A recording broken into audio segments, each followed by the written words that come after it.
La préservation de la nature est un sujet qui, plus que jamais, doit être au cœur de nos préoccupations. Comment intervenir face aux décharges sauvages et aux détritus qui souillent notre environnement? Comment nous, simples individus, pouvons-nous changer les choses, ne pas les subir? Alors, je m'appelle Mig, j'ai 42 ans, je suis auteur de bande dessinée. Attendez, j'ai mon portable qui se déclenche, et oui, la technologie, bravo. Voilà, je suis auteur de bande dessinée, donc mon métier est tellement présent dans ma vie que mon pseudo a pris la place de mon vrai prénom. D'ailleurs, tout à l'heure, en m'appelant par mon vrai prénom, j'avais même pas compris que c'était de moi qu'on parlait. Donc c'est pour ça que j'attendais un peu en regardant, je me dis tiens, il y en a un autre. Donc en fait, ce métier, donc, qui est ma vraie passion, prend énormément de temps. Et donc forcément, un auteur de bande dessinée, c'est jamais quelqu'un qui est dans l'action, c'est plutôt quelqu'un qui est sédentaire, comme beaucoup d'autres métiers en fait, hein. Donc on reste des heures assis. Et donc forcément, à force de rester des heures assis, avec l'âge, on a des problèmes de santé, des fois qui peuvent arriver, on a des prises de poids. Donc au bout d'un moment, tout ça cumulé, plus un ras-le-bol aussi. J'avais eu beaucoup de ras-le-bol, beaucoup de problèmes de santé qui se cumulaient à un moment donné. Je m'étais dit, tiens, je vais prendre les choses en main, je vais me prendre en charge, justement, et faire de l'activité. Donc, alors, c'est comme les bonnes résolutions du 31. On a des bonnes résolutions, on se dit, tiens, on va le faire. Et puis, on reporte le lendemain, et puis on se dit, non, mais si, je vais le faire et tout. Et puis, à chaque fois, voilà, c'est toujours la même chose. Au bout d'un moment, on oublie, même si dans un coin de la tête, on se dit, mais je suis sûr qu'un jour, je le ferai. Donc, bon, c'est ce que j'ai fait un petit peu, hein, quand même. Après, entre deux, quand je faisais mes albums, j'avais la chance d'être dans une entreprise qui avait une salle de sport. Donc j'en ai profité, je me suis dit, tiens, entre midi et deux, je vais prendre un peu de temps pour moi, alors que d'habitude, c'était tout mon temps pour les albums. Donc j'ai profité de cette salle de sport, ou faire du tapis, du cardio, des choses comme ça. Mais le problème, c'est que forcément, quand on fait un album, arrive le moment fatidique du coup de bourre. Donc c'est-à-dire la dernière ligne droite pour finir. Donc, alors quand c'est limite dans un journal ou dans la presse, j'ai déjà fait des bandes dessinées dans la presse, souvent les coups de bourre, c'est quelques jours. Quand on fait un album, le coup de bourre, c'est plusieurs mois. Donc plusieurs mois à ne plus bouger, donc à rester assis, à faire des heures sans finir. Et je m'en suis vraiment rendu compte, encore plus quand j'ai dû changer de portable, tout simplement, avec une nouvelle appli, donc le podomètre. Donc c'est le petit joujou, hein, ça c'est formidable. Et en fait c'était un petit joujou, mais une catastrophe aussi quand je me suis rendu compte que normalement, par rapport aux paramètres que j'avais rentrés, je devais faire à peu près 10 000 pas par jour. Et en fait je faisais même pas 2000 pas. Donc les 2000 pas, c'est simple, c'était je me levais pour aller dans mon bureau qui était à 6 mètres 52, j'avais compté je crois, pour aller aux toilettes, pour prendre un café, pour manger quand même de temps en temps, et puis dire bonjour aux gens qui habitent dans ma maison. Donc oui, des fois c'était un petit peu... Et donc voilà, donc au bout d'un moment je me suis dit, mince, c'est pas possible. Parce que forcément, comme je faisais le sport à la boîte, mais à un moment donné, quand on a le coup de bourre, toutes les minutes, toutes les heures qu'on peut récupérer sont bonnes à prendre. Donc je travaillais, j'avais à peu près, en prenant bus, train, métro, j'avais à peu près 4 heures par jour aller-retour. Donc ces 4 heures-là, je travaillais chez moi, avec l'accord de ma boîte, pour gagner du temps. Gagner du temps et donc forcément rester assis. Et donc voilà, là je me suis dit, mince, il faut que je reprenne quand même un peu de temps pour moi. Et donc il fallait que je marche. Donc grâce à ce petit joujou, donc l'appli podomètre, je me suis dit, je vais avoir un objectif au moins, et pouvoir calculer, quantifier un peu cette marche. Alors tout se serait bien passé si justement il n'y avait pas eu les déchets dont on parlait.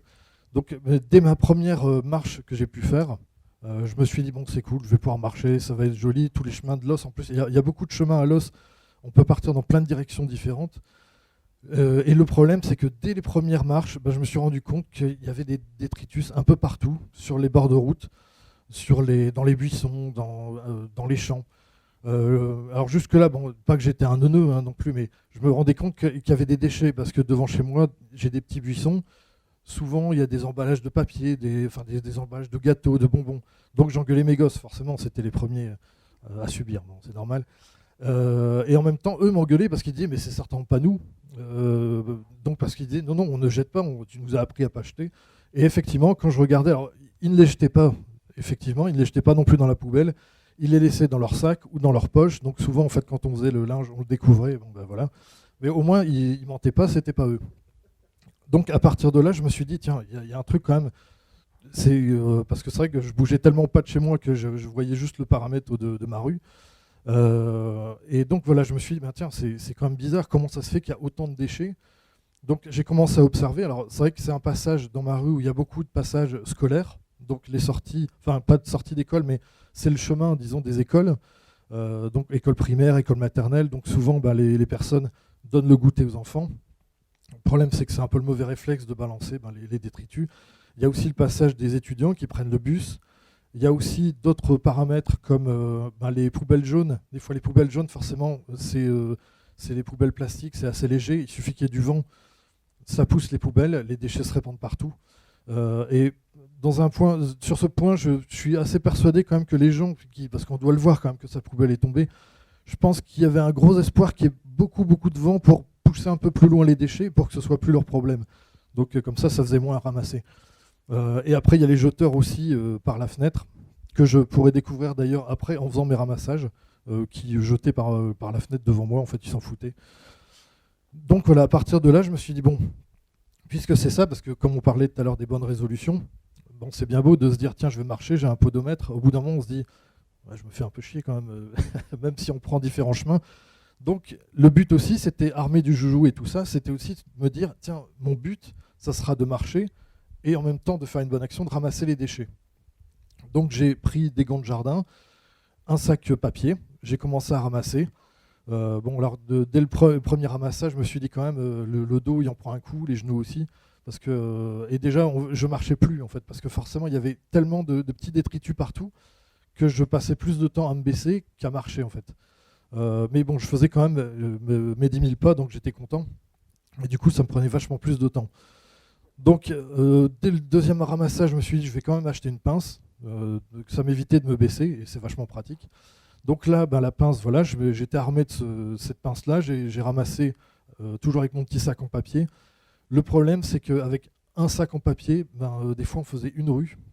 Donc en fait, ben, mon parcours, ben, je devais soit porter mon sac avec les poubelles dans la main, les gens ils devaient se dire mais c'est qui ce clodo, soit je rebroussais chemin et puis je le mettais chez moi et puis je faisais le tri. Donc ben, très vite j'ai pris 2 sacs en papier, mais 2 sacs, ben, pareil, ça faisait des fois même pas 2 rues, ça faisait encore une fois une rue. Des fois il y avait des rues qui étaient, alors que je venais de passer, en fait, étaient déjà souillées le lendemain. Donc j'ai carrément pris l'arme de guerre, c'est le cabas de mémé. Donc où là je me disais je vais pouvoir vraiment mettre beaucoup plus dedans. Et en plus il y avait aussi comme en fait le ramassage du verre ne se fait plus, on doit porter à la benne, mais il y a des bennes un peu partout sur le territoire. Donc ça m'aidait, surtout que j'ai beaucoup de verre quand même, pas beaucoup de bocaux d'ailleurs. Donc ça c'est un autre point, mais on va pas en parler. Donc voilà, par rapport à ça, voilà, avec le cabas, ça m'a permis vraiment de ramasser beaucoup plus. Donc avec ma pince, j'avais tout vraiment ça faisait vraiment l'uniforme complet presque. J'ai pu vraiment être beaucoup plus efficace et en même temps, c'est une triste conclusion d'être efficace pour ramasser les déchets parce que même si j'en ramassais beaucoup, même s'il y avait une fierté de nettoyer un peu les lieux, à un moment donné, on se disait mais mince, c'est pas possible qu'il y ait autant de déchets comme ça. Et souvent, en plus comme quand l'été arrive, souvent les gens sont dehors, donc ils consomment beaucoup plus de boissons, de gâteaux, toutes sortes. Et donc tous les jours, ça augmentait en fait. Alors c'est ça qui est un petit peu déroutant. Donc faut un peu s'accrocher aussi quand c'est ça pour se dire bon, allez, je le fais, c'est pour moi, c'est pour les gens, c'est aussi pour la nature, parce que des fois, quand je faisais mes marches aussi, alors comme on en parlait tout à l'heure justement, c'est vrai qu'il y a des moments où je me disais, bon, là cette fois-ci je marche, mais je marche vraiment. Donc je ne prends pas ma pince, je ne prends pas mes gants. Et quand on voit les déchets, des fois on est là, on se dit, ah merde, j'aurais dû prendre les trucs. Donc des fois je parlais avec la terre, je lui dis, non, je te jure, promis, je reviens, je te ramasserai, celui-là, il est sur toi. Donc voilà, il y a une culpabilité qui s'installe sur les déchets qui ne sont pas les nôtres. Mais comme c'était un peu une mission que je je m'étais donné, voilà, je me disais, bon, bah, je repasserai à cet endroit-là. Donc après, je faisais mes petits parcours, je calculais par rapport s'il y avait du verre, parce que des fois, en fait, comme je prenais, dans le cabas, je partageais un petit peu par rapport au type de déchets. Donc il y a des moments où je ramassais les canettes aluminium ou le verre ou les déchets autres. Donc je devais faire un parcours différent. Donc à partir de là, je me suis dit, bon bah tiens, c'est plutôt pas mal. Donc j'ai commencé à regarder pour en parler, parce que j'avais pris des photos un petit peu dans le but de montrer. J'avais mis un petit peu sur Instagram des photos. Le problème, c'est que c'est un compte où je montre mes dessins, et donc à un moment donné, il y a mes dessins, des poubelles. Les gens, ils comprenaient plus trop. Donc je me suis dit, je vais faire ma propre page. Donc sur la page, ben voilà, où on voit par là mon cul, ma terre est malade. Donc ça m'amusait de me dessiner, puis en plus on voit bien ma raie du cul. Donc c'était un moyen de dire, tiens, je vais montrer mon cul. Ben, j'aime bien ce genre de choses. En fait, j'avais pris une super photo justement du paysage, et il y avait juste cette espèce de sac avec plein de détritus qui se répandaient partout. Et donc le but, voilà, c'était ça, c'était de montrer un petit peu le ramassage que je faisais. J'ai eu plein de retours très positifs justement des gens qui le faisaient aussi, alors, même des amis aussi. Donc c'est vrai qu'on en parle rarement en fait, mais beaucoup d'auteurs de BD des fois font aussi cette balade, parce que eux aussi ils sont assis toute la journée, et donc ils en profitent pour ramasser 2, 3, 4 déchets plus des sacs entiers pour réaliser cette action. Donc à partir de là, voilà, tout était un peu mis en place. Le but, c'était d'échanger là-dessus, comment avertir. Il y a des applications qui permettent de montrer au niveau, comment dire, sur un plan, par exemple, où se trouve une décharge sauvage, parce qu'il y a toutes sortes de choses. Il peut y avoir des pneus, il peut y avoir des choses qu'on ne peut pas soulever tout seul. Donc il y a des applications qui permettent de localiser en fait ces décharges. Et alors, à partir là, ça faisait un moment donc, que je lançais ça. Il y a eu le World Cleanup Day. Donc le World Cleanup Day, en fait, c'est le jour, c'était le 15 septembre. C'est en fait un jour pour, alors ça c'est le slogan du site, c'est en une journée de nettoyer la planète. C'est un slogan qui m'embêtait un peu, parce que ça voulait dire qu'en une seule journée, si on s'y mettait tous, on pouvait nettoyer complètement la planète, et donc ceux qui ont l'habitude de polluer se diraient, ça va, c'est pas si conséquent si en une seule journée on peut nettoyer la planète. Et on n'a pas nettoyé la planète en une seule journée, mais on a quand même bien débroussaillé. Donc en fait, quand j'ai vu ce truc-là, je me suis dit, tiens, pourquoi pas lancer mon propre ramassage.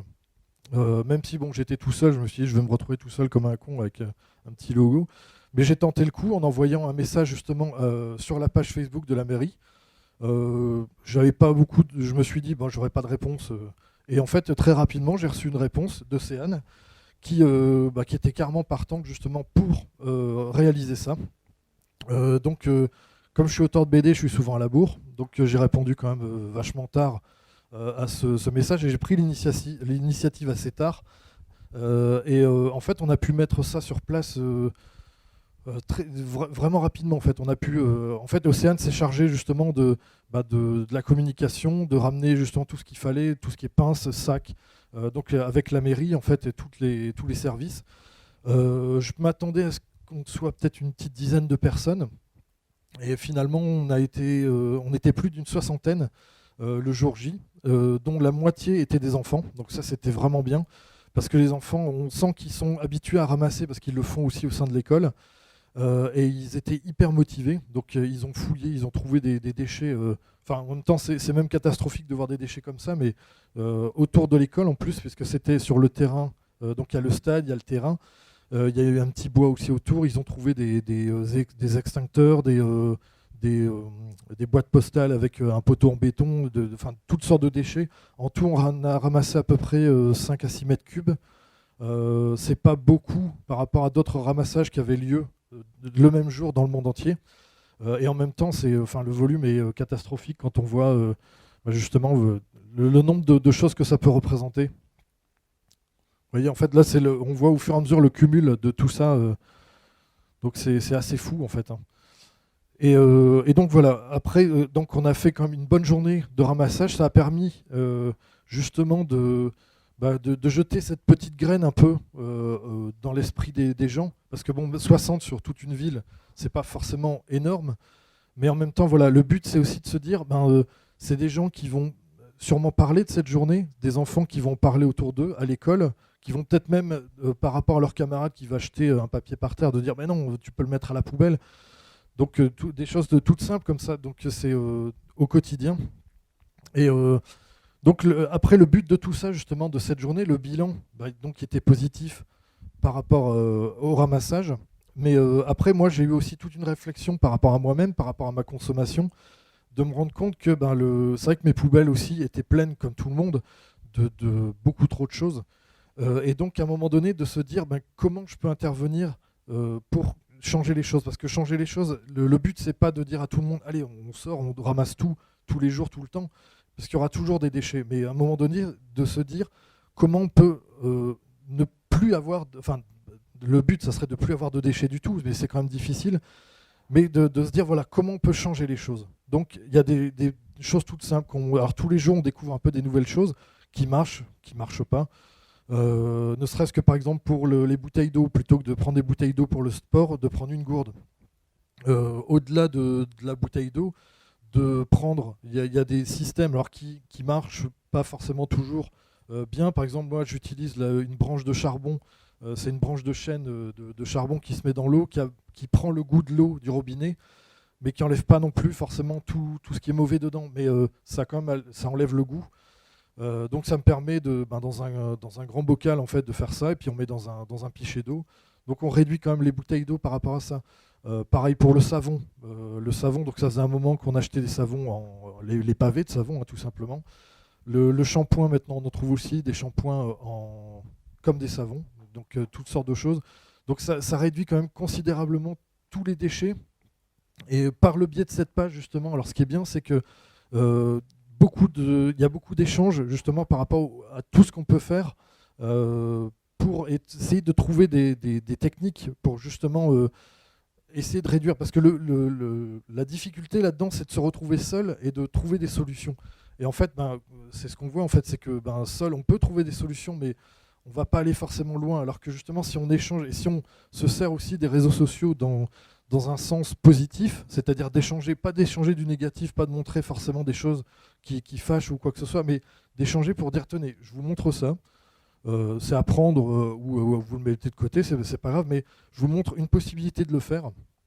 Et donc le but, voilà, c'est de partager des idées, partager des alternatives donc à la consommation et aux mauvaises habitudes.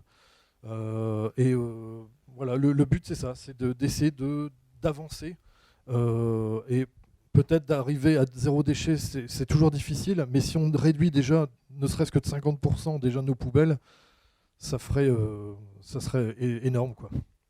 Voilà, merci.